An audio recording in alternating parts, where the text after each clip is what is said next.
नमस्कार, प्रणाम, हर हर महादेव। हम बानी संतोष और रउआ लोग देखत बानी 16 भोजपुरिया। त आज हम एगो ऐसन बिरहा कलाकार बड़ा ही बुजुर्ग बानन, उनके के यहाँ आयल बाड़ी। दुर्जन यादव उनकर नाम बा और आप देखत बानन इनकर इंटरव्यू लेवे हमन आयल लीजा। दुर्जन यादव जी हम बड़ा ही बुजुर्ग कलाकार हम और बिरहा मंच के माध्यम से गावन है। तो बड़ा बड़ा स्वागत बा आपका। ये भोजपुरी में बात होला है पे चैनल पर। अच्छा। हाँ, तो स्वागत बा बहुत बहुत आपका एहू चैनल में। ये भोजपुरी में बात हुई और ये हमार ब्लॉग चैनल बा और यह इनकर घर बा। और कहल जाला ना कि जो न कि ई ओ समय बिरहा के जो न कि पूरा रोजगार के माध्यम से समझ लेना और वही कुल से ही कुल बनावल है। अब इंटरव्यू में इनका पूरा जीवनी आप देखिए तो मैं खुद बतौले हुआ कि बहुत गरीब हमार रही जा और जौन कुछ मिलल तो माँ सरस्वती के कृपा से मिलल इकुल है। तो सब कुछ हमको सुनने वाले दिए हैं। हाँ। जितने श्रोता हैं वही मेरे सब कुछ हैं। हम बढ़िया नहीं गाते हैं, अच्छा हमको सुनते हैं, उन्होंने दिया हमको। लेकिन माई सरस्वती की तो कृपा है भाई, वो तो मेन है। हाँ। माई सरस्वती तो मेन है। माई सरस्वती की कृपा जो हमको पैसे देते हैं उनके साथ भी तो सरस्वती रहती है। हाँ, हाँ।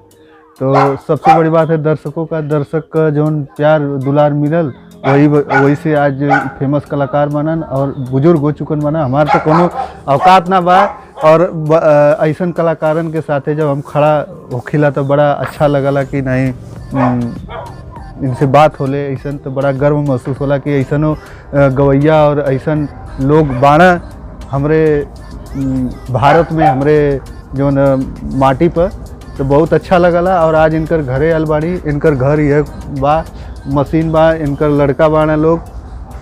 ये देखी गन्ना पेराई होत बा इनकर जो न कल पर। और ये सब अपना है ना कुल। हाँ, ये सब जो है कि इन्हीं का कुल सिस्टम है। यह घर बा इनकर।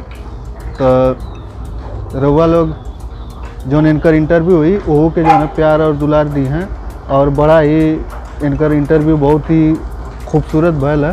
तो हम यह कहब कि एहू चैनल के हमरे प्यार और दुलार दें।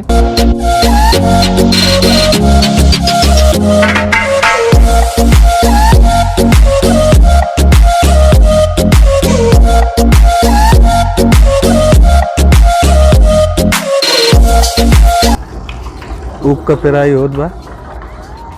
ये दुर्जन यादव जी हुआ जो उनकी बतावत हुआ। अभी भी खेती गृहस्थी से सब लोग जुड़ल है, सब लोग अपने मिट्टी से जुड़ल है। और बिरहा कलाकार जौन बाड़ा इनके घरे आयल बाड़ी। हम कुल इनकर घर बा, उनकर गाड़ी बा, ट्रैक्टर बा और पूरा जौन है कि इनकर सब कुछ बिरहा जौन गायकी से सब कुछ अचीवमेंट बा।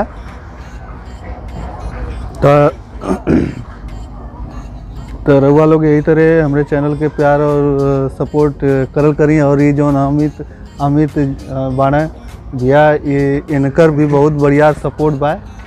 जो मैनेजर हम समझ ली कि पूरा कार्यभार जो है इन्हीं के ऊपर है और इनकर बड़ा ही सपोर्ट है। चैनल दो को चैनल के मैनेजमेंट जो करन है यह करन है। बस मेहनत इनकर बा बस हम जाइला और लोगन का जो इंटरव्यू वगैरह सब कुछ करिए, लेकिन जौन भी मैनेजमेंट बा चैनल का पूरा ही देख रेख करना है। तो बस यही तरह प्यार और दुलार बनवाए रखी। अब मिलब हम अगला वीडियो में और देखत रह बनल रही हैं हमरे सामने, हमरे साथे बनल रही हैं। और अगला वीडियो हम जल्द लेके आई। तब बस ये वीडियो में इतना ही। जो मुकाबला प्रोग्राम है वो सन 72 में जब हम हाई स्कूल पास किए है ना, उस समय से हमारा मुकाबला हुआ भी किसी पहले दिन किसी और से। तो हमारे बड़े भाई रहे रामदेव यादव जी। अगर पहला मुकाबला भी हुआ तो उनसे हुआ सन 72 में।